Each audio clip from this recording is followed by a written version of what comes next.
ہن اللہ خیر کرے جڑا نماز پڑھائے ہو مولوی تے جڑا ٹل پائے ہو پیر، جڑا مہینہ نہ نہائے چھوٹا پیر تے جڑا 6 مہینے نہ نہائے ہو بڑا پیر، کہتے بابا پہنچے ہیں کڑے چھڑے جو پہن لیے۔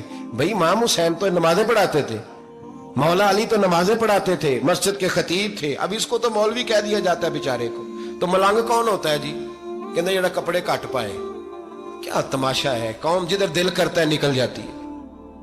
امام حسین نماز پڑھا کے عشاء کی بیٹھے تھے جناب عبداللہ بن زبیر۔ عبداللہ بن زبیر کون تھے؟ یہ نبی پاک صلی اللہ علیہ وسلم کے پوتے تھے اور جناب صدیق اکبر کے نواسے تھے، حضرت عبداللہ بن زبیر، اور جناب زبیر بن عوام عشرہ مبشرہ صحابی ہیں، ان کے بیٹے تھے، بہت زیرک آدمی تھے، یہ بھی امام حسین کے پاس بیٹھے تھے۔ عبداللہ ابن عباس بھی تھے جو حضور کے چچا کے بیٹے ہیں، اس امت کے پہلے مفسر ہیں قرآن پاک، یہ لوگ بیٹھے تھے۔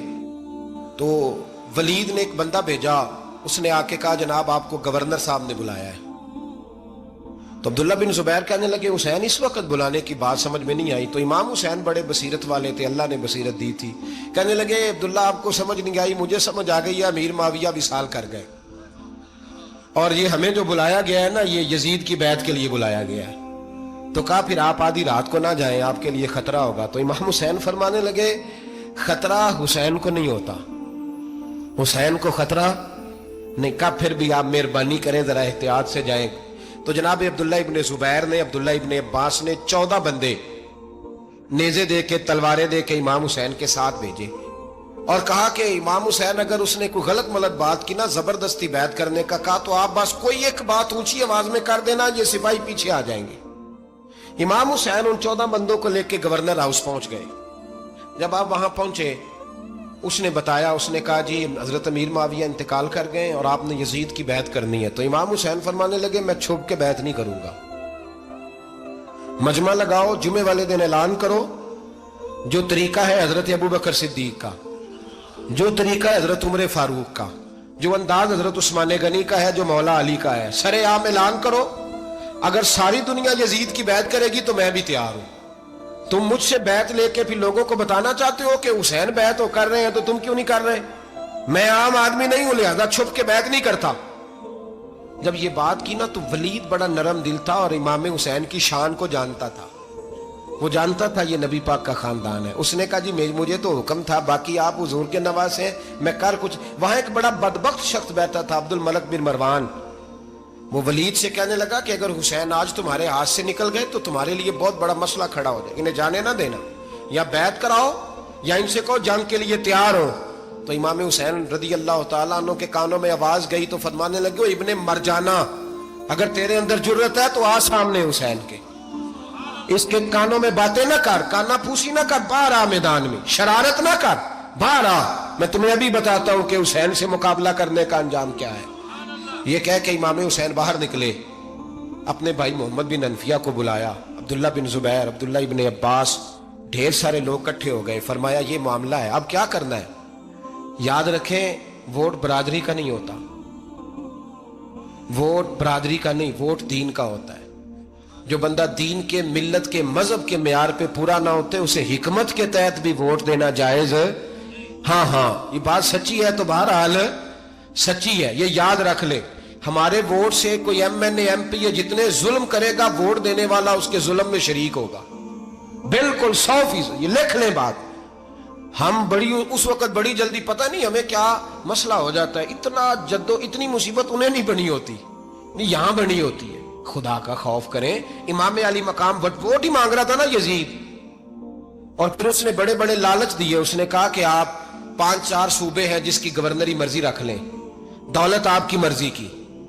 تو پھر آج ہمیں بھی لوگ مشورہ دیتے ہیں، کہتے ہیں مسجد میں سیاست نہیں ہونی چاہیے۔ میں نے کہا کیا کریں، یہ امام حسین ہمیں مجبور کر گئے، کوئی نہ کوئی بات کرنی پڑ ہی جاتی ہے۔ امام علی مقام نے فرمایا چھپ کے ووٹ کی بات، بیعت کی بات نہیں ہو سکتی۔ آپ نے جا کے لوگوں سے مشورہ کیا تو وہ کہنے لگے حضور وقت ابھی مناسب نہیں ہے، آپ اس طرح کریں یہاں رکے، ہم مکے سے، عراق سے، کوفے سے لوگوں کو بلاتے ہیں، یہاں ایک بڑی مجلس مشاورت قائم کرتے ہیں۔ امام حسین فرمانے لگے اگر تم مشاورت قائم کرو گے تو ولید اور عبد الملک بن مروان وہ تو جنگ کرنے کو تیار ہے، اور نبی پاک نے فرمایا ایک مینڈا ہوگا جس کی وجہ سے مدینے کی گلیوں میں لہو بہے گا۔ فرمانے لگے میں وہ بکرا، وہ مینڈا نہیں بننا چاہتا، کہا پھر آپ کیا کریں گے؟ تو امام حسین رو پڑے، فرمانے لگے میں مدینہ چھوڑ جاؤں گا لیکن مدینے کی حرمت پامال نہیں ہونے دوں گا۔ امام علی مقام آدھی رات کے وقت نکلے۔ سیدہ فاطمہ کا دروازہ ایک اس دن تھا جس دن حضرت مولا علی کوفے چلے گئے تھے، اور دوبارہ آج تالا لگا جب امام حسین نکلے۔ آپ جنت البقیع کے پیچھے کھڑے ہو کے حضور کا روضہ دیکھنے لگے۔ اس وقت گنبد تو نہیں ہوتا تھا، روضہ دیکھنے لگے۔ نانا تیرے کرم کے خزینے کی خیر ہو، میں جا رہا ہوں تیرے مدینے کی خیر ہو۔ سارا خاندان لے گئے، مکے تشریف لے گئے۔ حج کے ایام قریب آنے والے تھے۔ امام حسین نے وہاں لوگوں سے باتیں کی۔ جب امام حسین وہاں سے پہنچے تو کوفے سے خط آنے لگے۔ کوفہ حضرت علی کا دارالخلافہ تھا، وہاں آپ کے محبین پیار کرنے والے ڈھیروں تھے۔ انہیں خط لکھے کہ حضور آپ چپ کر کے بیٹھے ہوئے ہیں اور ہمارے اوپر یزید مسلط ہو گیا ہے، آپ اگر میدان میں نہیں نکلیں گے، آپ نہیں آئیں گے تو ہم اللہ کی بارگاہ میں شکوہ کریں گے کہ کوئی ہماری کمان کرنے کو تیار ہی نہیں ہوا۔ اور وہ خط 1 2 3 نہیں آئے، وہ خط اتنے تھے کہ 3 بوریوں میں بھرے تھے امام حسین، 3 بوریوں میں۔ اب مجبوری ہو جاتی ہے، حق کے لیے کئی دفعہ بات کرنا مجبوری ہوتی ہے، اگر نہیں کرے گا تو پھر اس کو بھی قبر میں جواب دینا پڑے گا۔ امام علی مقام رضی اللہ تعالیٰ عنہ نے مکے میں اب لوگوں کو جمع کیا مشورے کے لیے۔ ہر بندے نے کہا حضور وہ بلا تو رہے ہیں پر اپنے وعدوں کے پکے بڑے کم لوگ ہوتے ہیں، بڑے کم لوگ، جسے زندگی ہو پیاری وہ یہیں سے لوٹ جائے۔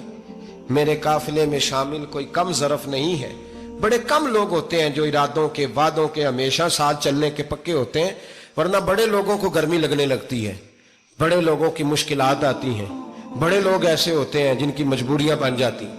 کہا حضور وہ پکے نہیں، آپ نہ جائیں۔ ہر بندے نے کہا حالات ٹھیک نہیں، حالات گراؤنڈ ریالٹی صحیح نہیں۔ یہی مشورہ آج بھی ہر بندہ دیتا ہے، ابھی حالات نہیں۔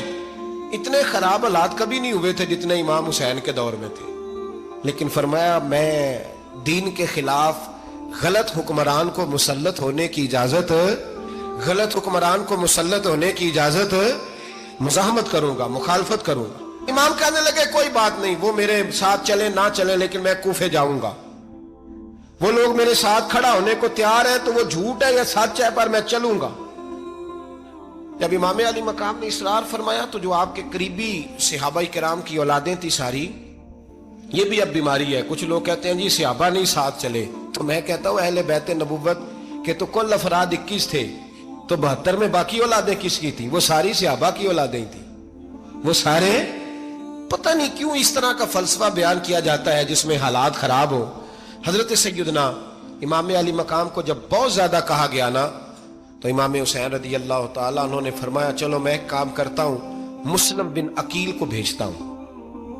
حضرت علی کے بھتیجے ہیں، امام حسین رضی اللہ تعالیٰ عنہ کے چچا کے بیٹے ہیں، حضرت عقیل کے صاحبزادے مسلم بن عقیل بڑے سمجھدار آدمی تھے، معاملہ فہم تھے، بڑے جری تھے، اتنا زبردست مشورہ کم لوگ دیتے ہیں جتنا حضرت مسلم بن عقیل دیتے تھے۔ ان کو بھیجا گیا کوفے۔ اب اس میں بڑی تفصیل ہے، وہ اپنے 2 بچے بھی لے گئے۔ جب وہ کوفے پہنچے نا تو کوفے پر جناب نعمان بن بشیر کی حکومت تھی، آپ گورنر تھے اور اہل بیت سے بڑی عقیدت رکھنے والے، نرم رویہ۔ عبید اللہ ابن زیاد کوفے کا گورنر نہیں تھا، یہ کسی اور علاقے کا تھا۔ جب آپ وہاں پہنچے تو نعمان بن بشیر نے دیکھا کہ حضرت مسلم بن عقیل آئے ہیں تو لوگ دوڑے ان کی بیعت کرنے، بھاگے۔ اتنے لوگ جمع ہوئے کہ ایک دن میں 17,000 آدمی نے بیعت کر لی۔ تو تم پتہ ہے نا جڑا الیکشن لڑتا ہوتا ہے راتی جیت کے سوندا ہے، وہ فاتح ہوتا ہے، ہر روز جیتتا ہے، پتہ اسی دن چلتا ہے جس دن الیکشن کا ریزلٹ اناؤنس ہوتا ہے۔ 17,000 آدمی ایک دن آیا۔ اب وہ جو امام مسلم بن عقیل کے وہاں نعرے لگانے والے تھے کہنے لگے حضور یہ پہلے دن کی کارکردگی ہے، 2-4 دن میں دیکھیے کیا ہوتا ہے۔ 2-4 دن میں کیا ہوا، 40,000 آدمی نے بیعت کر لی۔ اب وہ 40,000 بندہ تیار ہو گیا۔